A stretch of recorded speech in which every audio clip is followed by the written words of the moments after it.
What is going on, guys, and welcome back to VinConn Sports Talk, episode number 51, where today we are talking all things NFC South, the worst division in the NFC over the past couple years, and we're going to be breaking it down for you, taking you through our predictions for each of these four teams ahead of this 2025 NFL season. So, as always, my name is Connor Swanson. I am joined by good friend Vinny Martin. Vinny, how are we doing today? Oh, doing great, man. That's a loaded question. We're doing fantastic, Connor, because we are talking about the NFC South, which, in my opinion, is still a pretty fun division. Maybe set aside one team out of that conversation, but I think the top three teams in this division are pretty interesting to talk about. So I'm excited to jump right into it. And if you want to bring us through, you're leading us off again. You're the new leadoff hitter here. I'm the new leadoff hitter, and we're talking about that might not be a good thing for this team, but go ahead. You don't want to be the leadoff guy when you're talking about this team first. It's the New Orleans Saints. Right, they finished 5-12 a season ago, last place in the NFC South, of course, missing the playoffs. They bring over some new faces, right? New head coach Kellen Moore. He was formerly the offensive coordinator for the Eagles. Big news for them was Derek Carr. Right before the draft, he said, he got hurt and then he decides to retire. So that's great for the Saints, especially after paying him a couple seasons ago. So that kind of flipped their season outlook on its head a little bit, because they were expecting that Derek Carr is going to be the quarterback going forward, and now he wasn't. So they went to the draft. They drafted Tyler Shuck in the second round, 40th overall, out of Louisville. And so they were saying, okay, this is going to be the guy probably then. He's going to come in. He's going to be the guy for us. Might not be a franchise guy, but he's probably going to start the year. That's what their plan was. But, we go through preseason, go through training camp. News comes out just a couple days ago that Spencer Rattler, all right, he is going to be the starting quarterback, the Rattlesnake. He is going to be the starting quarterback for this team. Caught Vinny off guard there. First round of the draft, they also drafted a tackle, Kelvin Banks, out of Texas. So they did have a guy that came out of the draft that's going to come in and be a day one starter. He should be there for a very long time on the offensive line. In free agency, Justin Reed, the safety, comes over, and cornerback Isaac Yiadom, he comes over in free agency as well. Trades. All right, Davion Godchall, the defensive tackle, comes over from New England, one of your boys, Vinny. For players that they lost, this is a little worse for them, okay? Outside of Derek Carr, cornerback Paulson Adebo goes over to the New York Giants. Safety Will Harris leaves. Edge Peyton Turner leaves. And wide receiver Marquez Valdez-Scantling, my Green Bay Packer, he leaves as well. So a lot of pieces are gone for this team, and I wouldn't say they matched what they lost with the talent they brought in, so that this team's only going to get a little bit worse, if we're being honest here. Some other notes, they re-signed Chase Young and Juwan Johnson, both to 3-year contracts, so they're keeping some of their key guys around. But Vinny, at the end of the day, this team is going to be very bad. There is no need to sugarcoat it at all. They're going to be the worst team in the league, I think. I think you think that as well. 5-12 last year. If they get close to that, then they'll be happy, but I don't think they're getting close to that. So no.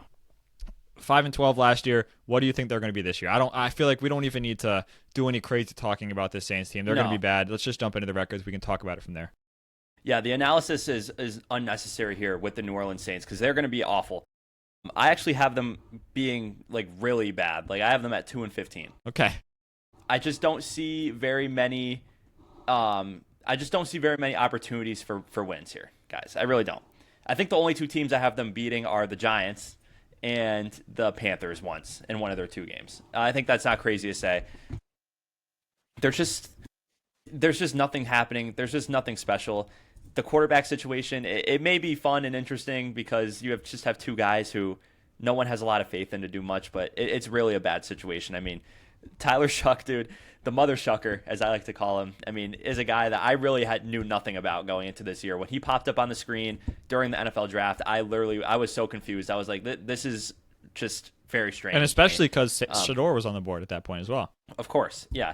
And a guy like Shador Sanders coming in for the Saints would have been okay, now we're starting a rebuild, and now we're getting things going, but they opted not to do that, as so did many other teams in the NFL. So they do have Alvin Kamara still. They do have Chris Olave. They have some guys, but it's just, I think it's going to be really ugly, and it sucks because when the Saints are good, they're fun. It's always a great atmosphere. They have great fans down there, and they're just one of those teams they're a classic team in the NFL, and you like when they're good. They're fun to watch, but that's just not going to be the case this year. Yeah, I agree with you, Vinny. I have them at 3-14, one game better Just trying to be, 2-15. The last time we saw a team be 2-15 that bad was, I think that the last time we saw a team with 2 wins or less was the Browns when they went winless. So, it's going to be hard to be that bad, but I think if anyone's going to do it, it's going to be the Saints team. So 2-15, 3-14. We have no faith in this football team for this 2025 season, and I think that's probably the case with just about anybody you talk to, unless you're a Saints fan. And even if you're a Saints fan, you're probably at 6 wins. Like, you're probably still not making the playoffs if you're a Saints fan, if in your eyes. So I don't know if Saints fans even think that. I actually don't know a Saints fan. I know one Saints fan. I know one Saints fan. Do you really? I do. Well, shout out my that cousin guy or girl. My cousin Michael. Shout out to my cousin Michael. He's a Saints fan. Michael. Yeah, I was gonna say I feel like I know someone who's like a fan of most teams because it's just the NFL is so like widespread like that. But the Saints, like, I don't know anyone. But I like the Saints. Now you know me, who knows my cousin who likes the Saints. So Michael, I know Michael now, so he's a Saints fan. So that works for me. But anyway, we're gonna keep this one short and sweet. Can we move on from the Saints? Let's move on. Saints are done. Definitely a team that is a little more interesting in my opinion. We're going to jump right into the Carolina Panthers, who were in 3rd place last year after, in my opinion, a really good year for the Carolina Panthers, despite the record of 5-12. It was wholesome. It was wholesome. You enjoyed watching them. Yeah. Especially in the second half of the year. Well, yes, especially the second half of the year. And that is, largely in part due to Bryce Young, who was the first overall pick 2 years ago, had a really bad rookie year, like really, really bad. And then he had a really bad start to last year. He got benched for Andy Dalton, which if you're getting benched for Andy Dalton in 2024, you have serious issues. But he ends up getting the football back, and he performed great in the second half of the year. And honestly, the entire offense really looked good. For some reason, you had Chuba Hubbard, who broke loose onto the scene last year, had a great year, and then Bryce Young had a great year, and it's only going to get better because they have a guy by the name of Tet McMillan out of Arizona coming in as their 1st-round draft pick, the best wide receiver in the class by many people's standards. It's between him and one other guy we'll talk about later this episode, but he comes in. You have a guy by the name of Rico Dowdle. Remember him? Had a great season with Dallas last year. He's coming in to be that kind of second head of the two-headed monster, running back monster in Carolina. There. I don't know what exactly they're going to do, but I'm looking forward to that. Other than that, they bring in Patrick Jones, the edge rusher, Tershawn Wharton, Bobby Brown, Trayvon Moehrig, and Hunter Renfrow. Who got the wide cut. receiver. Hunter Renfrow got released, unfortunately, but shout out. You're always hit me with this news. The NFL. I'm going to get mad right now. The NFL website has a whole nice tracker of all the free agents and all the signings and whatever, but they don't update it. No, they don't. So I don't follow the Panthers that closely to know that Hunter Renfrow would have been released. But hey, sorry for Hunter Renfrow. Really good guy, but Great guy. Yeah, he's not there anymore. Who did they lose? Well, Jadeveon Clowney. He's been on all 32 teams at this point. He's gone. He's been around. Shaq Thompson, Dane Jackson, he's a good player, and Jordan Fuller, the safety. They're all out the door. So Carolina, we talk about, maybe the most important move for teams may not even be through free agency. I think this is probably up there for Carolina. J.C. Horn, their star cornerback, gets a 4-year extension, so he gets paid. Definitely a top 3 player on this roster, maybe top 2, top 1. Really, really good player there. Carolina in 2025, I think it's definitely, there's some optimism. I don't think you had that last year. Bryce Young he's the guy going forward. That was he turned his whole career around in like a stretch of six games. I was about to say 6, 7. It's just like so engraved in everyone's brains at this point, but we want to avoid that. Do you think the Panthers can make a leap from 5-12 and be better next year? I do, Vinny. I really do, and I think a lot of it stems from what we saw from Bryce Young a season ago.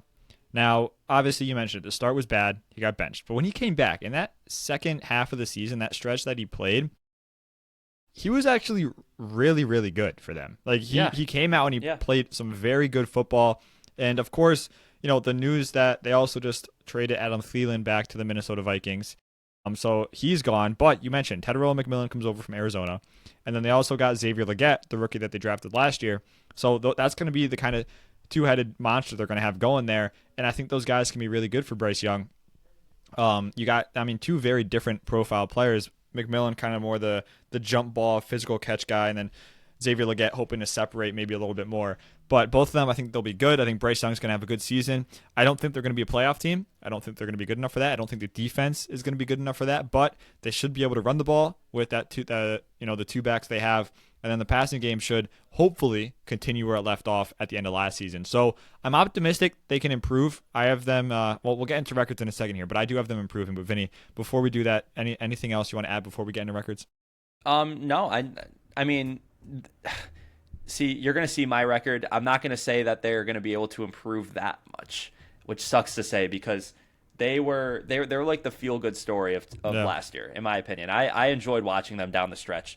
I don't think looking at the roster, the changes, I don't think they got enough in the offseason to truly make a leap forward, but this could be a very important year for them. It will really confirm that Bryce Young is their franchise quarterback, and then I think you can make some moves to really, kind of go all in for the following year, if that's the case. Yeah. So why don't you pull up the records?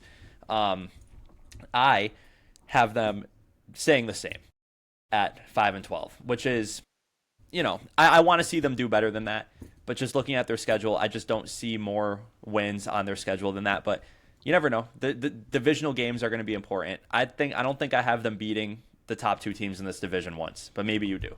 I think that's where our difference is. I think I do have them beating the Falcons once. And I don't think I have them beating the Bucs, but I think I have them beating the Falcons once, which I think is fair. It's more than reasonable.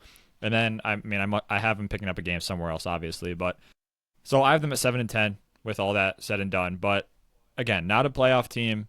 A slight improvement from last year. I think they're going to learn that Bryce Young can be their guy. And then, like you said, then from there, that's when you start saying, okay, what can we do to now make this into a playoff football team? Yeah. So, hey, all good stuff for Carolina. They are in much better shape than the Saints. Yeah. Let's just put it that 100%. Way. So why don't we move on? I'll hand it back over to you to talk about a very interesting team. So we're moving over to the team in Atlanta, right? The Atlanta Falcons, who finished with an 8-9 record a season ago. A team that was in the early lead for the division to start the year. Kirk Cousins was the quarterback to start the season, and at one point, they were up there. They were 6-3. Things were looking good. Then it went on a big losing streak. Kirk Cousins gets benched. The rookie out of Washington, Michael Penix, he comes in. He gets the job, and he starts performing very well. But at that point, it was almost too little too late by the time he came in, where they were in a spot where they had a really tough schedule, and they were already starting to fall behind the Bucs in the divisional standings, and it just wasn't enough to get them back in front of Tampa Bay. But with that said, the draft comes around, and they make two huge picks, two huge additions to that defensive line. Defensive end Jalen Walker out of Georgia, and then defensive end James Pierce Jr. out of Tennessee. So 2 first-round picks for this Falcons football team. Both are guys that are going to come in and make an impact right away. Head coach Raheem Morris going into year number 2. Now he's got some guys to work with, not just on offense, but on defense as well. Obviously, Michael Penix Jr. he's going to be the quarterback again to start this 2025 season. Kirk Cousins still on the roster. Going to be interesting because obviously we've seen him perform very well throughout his career. But, he's a backup now, and that's just how it's going to be until something happens to Penix. The offseason, free agency, defensive end Leonard Floyd, linebacker Divine Diablo coming over from Vegas, defensive lineman Morgan Fox, safety Jordan Fuller. Those are all guys they brought in. So again, any additions you can get, anything that can bolster the defense, that's what they tried to do. Diablo and Fuller should be starters, and Floyd and Fox, they're going to play. I don't know if they're going to be the actual starters, but they're definitely going to be on the field a good amount. Key losses for them, defensive tackle Grady Jarrett. Obviously, he's been rocking that interior of the defensive line for a long time now. Center Drew Dahlman, he's gone. Outside linebacker Matthew Judon, Vinny, you remember him very well as a Patriots fan. You actually have his jersey. Defensive tackle Eddie Goldman, he's gone. Safety Richie Grant and safety Justin Simmons. So the Falcons lose a lot of talent on defense, especially, and then their starting center. So you got to ask yourself, yes, they made some additions. They brought in some big pieces, some big players, but they lost just as much, if not more. So is this team really someone that has the ability to improve, Vinny? I ask you that question. Are they going to improve here in 2025? Yes, they are. And the reason why I think so is because this team underperformed last year for how good of the roster. This is, in my opinion, one of the most underrated roster in the NFL. I think they had the whole quarterback drama. Kirk Cousins is a very good quarterback. He's had high performances in many years. But once Michael Penix took over, this team was different. It was, in my opinion, it was just a different style. It felt more energized. It felt better. And the last couple weeks, Penix just looked really good. And obviously some rookie mistakes, that's going to happen. But I think a full year with Penix as the starter, and you have Drake London emerge as one of the best wide receivers in the NFL. And you have Bijan, we'll say his name right, Bijan Robinson, one of the best running backs in the NFL.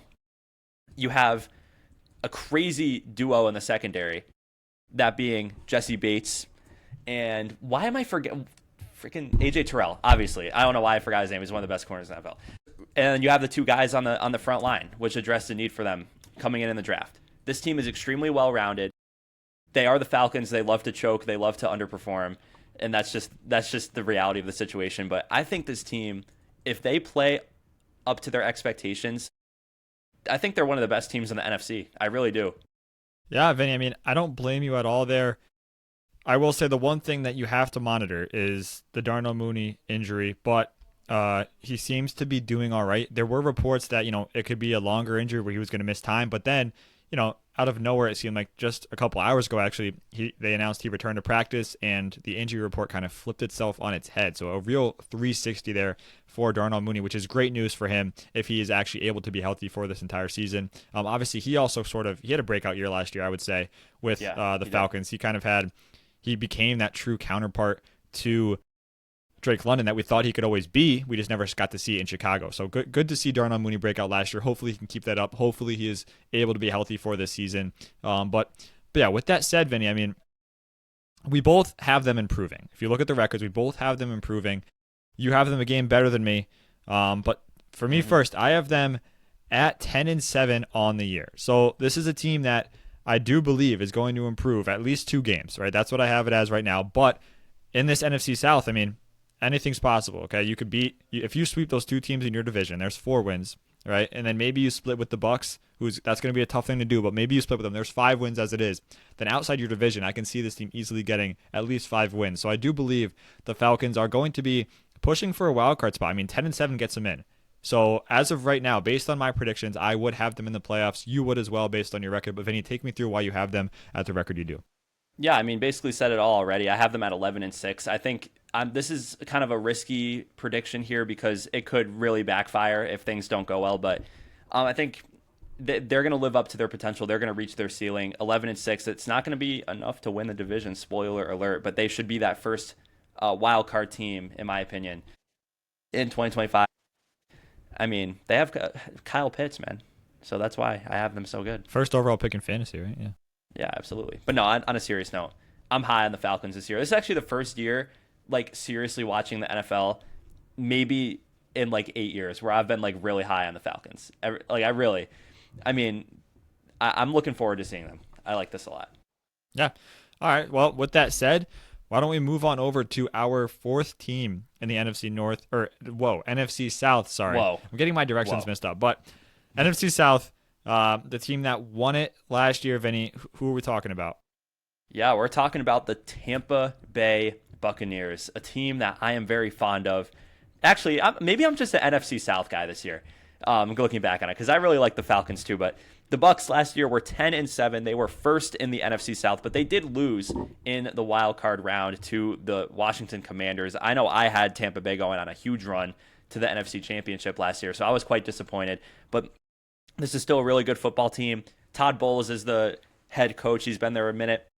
Then we got Baker Mayfield, the guy who revitalized his career to turn into one of the best true passing quarterbacks in the NFL over the past 2 seasons. And he can run. And don't discount his running ability. He showed it off last year. He did. He can scramble for sure. And part of the reason why Mike Evans has found this success in Tampa Bay is because of the wide receiver room that is just so dominant. You have Mike Evans. I mean, the consistent dominance of Mike Evans in the NFL needs to be studied because it just hasn't really been done by many other receivers. And then you have Chris Godwin, who did get re-signed. I'll jump right to that news. He got re-signed for 3 years. There was a lot of news that he would be ending up somewhere else. I've heard Patriots rumors, Packers rumors, our two teams for Chris Godwin to end up. But he's back in Tampa Bay, kind of where he belongs with Baker Mayfield. And then you have a guy, Jalen McMillan, really good breakout receiver last year for Tampa Bay. And he might even be the wide receiver 4 this year, Connor, which is crazy. He's out for the year, I believe. Is he out for the year? He snapped his neck. Okay, sorry. But, no way. Yeah. Yes, he did. Look it up. You don't trust me. No way. I do trust you. So he will be the wide receiver 4. He'll be in the hospital or recovering wherever. But the reason why I brought that up is because they drafted a guy by the name of Emeka Egbuka. Your guy, Connor. Emeka Egbuka. Love that guy. Absolute stud wide receiver, a national champion wide receiver coming down to Tampa Bay. So, I mean, they're going to have a crazy trio at the wide receiver position, and then they have a stud running back. You're also your guy. You can look right behind your shoulder there, Bucky Irving. Bucky Irving broke out last year, the former Oregon Duck. So I haven't even gotten to who they added in the offseason yet. I'm just glazing the Tampa Bay Buccaneers like crazy. Hassan Reddick comes over, Sterling Shepard, and Anthony Walker Jr. So they actually didn't add too many notable names in free agency, at least. They do lose safety Mike Edwards, Treveri Thomas, Robert Hainsey, and Shaq Barrett and KJ Britt. So all, solid players going in and out there, but nothing too notable. But this team foundationally already was extremely good. And I think they're going to be possibly even better than they were last year.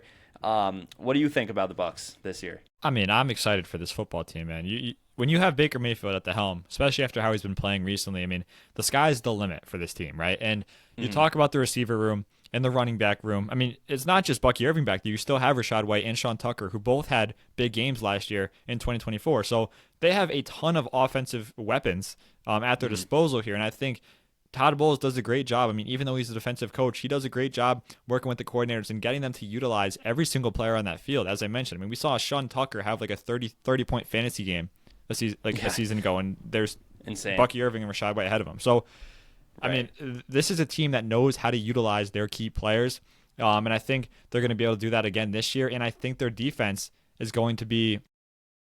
I wouldn't. Actually, I don't know. I think their defense might be a tick or two worse than it was last year. But with that said, I still believe that this team is going to be very good. I still expect them to make the playoffs, win the division, and, hopefully go a round or two, maybe get to the divisional round, maybe get to the championship game. And that would be very good to see. So if we want to jump into the records, Vinny, if you're ready. Yeah. All right, I have this team sitting at a pretty good record, okay? A game improvement from last year. It's going to be 11-6 for the Tampa Bay Buccaneers this year for me. The big thing that I have with them is Baker Mayfield, right? Yes, he has been fantastic for them.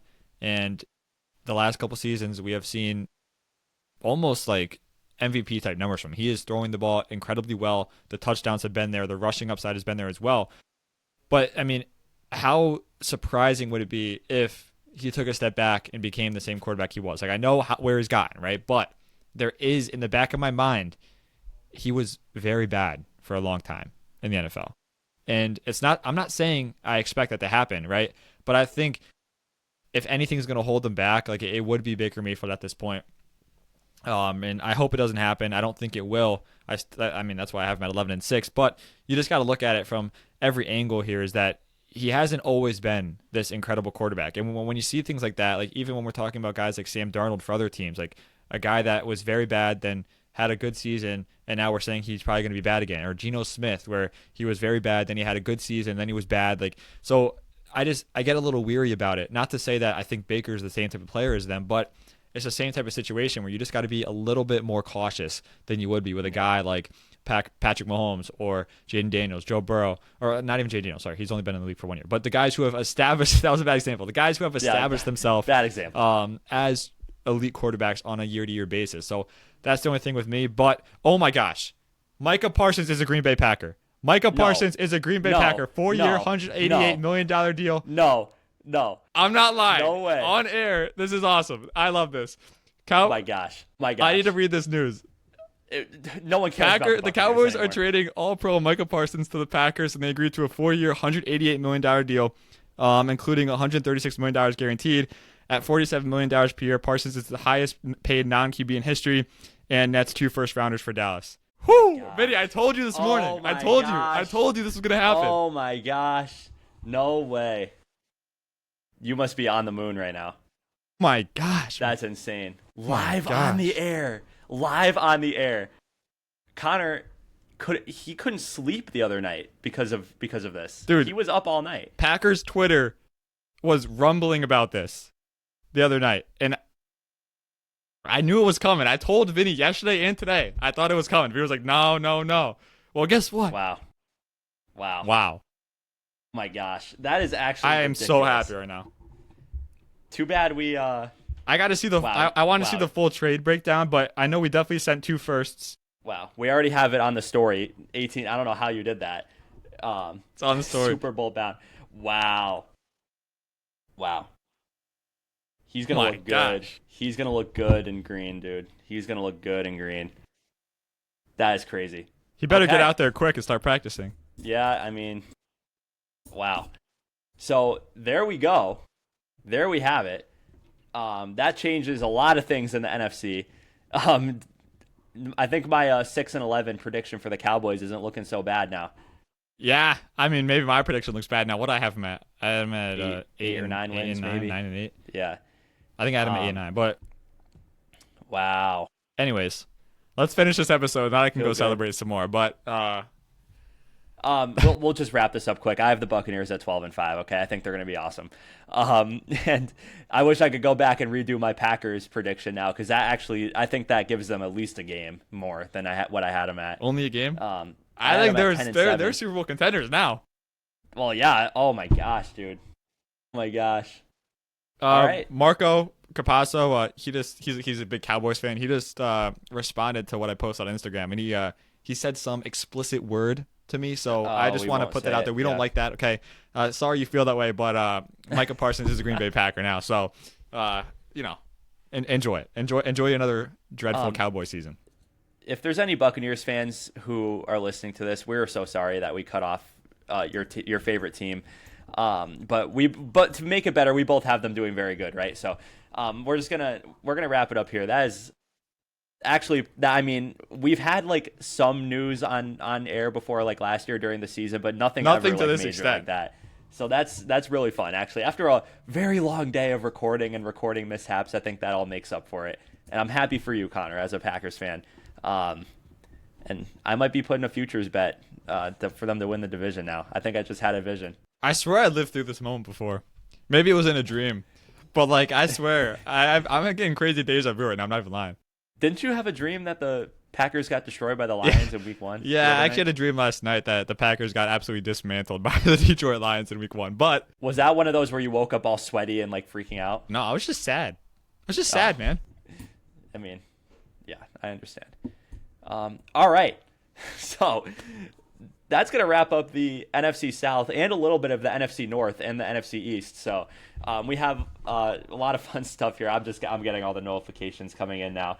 Rappaport, Pelissero, we got all the big dogs on this one. That is probably is that the most significant deal in the NFL in 2025? I mean, it probably. It's not crazy to say. Probably.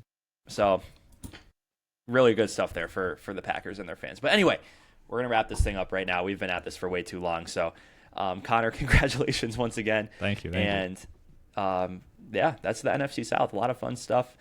Be sure to give us a follow on Instagram, TikTok, Twitter /X, and then give us a subscribe on YouTube.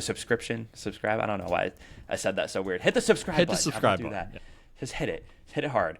Because we have a lot more fun stuff coming at you. Again, we're also on Spotify too. If you want to have the audio version, make sure to give us a follow on there as well. We do YouTube and Spotify for every single episode. And then there is some exclusive YouTube content that you cannot find anywhere else, which is pretty fun as well. So anyway, Connor, do you have any last words? How are you feeling? I feel great right now, Vinny. I'm ready to, I don't know. Ready to celebrate, have some dinner? I could run through a wall right now. Usually you do that when you're angry, but I mean, that's cool. Yeah, bad example. That's on me. Not the first bad example you've given today. It's been a rough day. But this just made my day so much better. So well, that's okay. Anyway, thank you guys for listening. We have only 2 more divisions left, so we're almost there. I think it's going to be the AFC West is going to be our next episode, so we have that on deck for you. So thank you for watching and listening, and we will talk to you next time.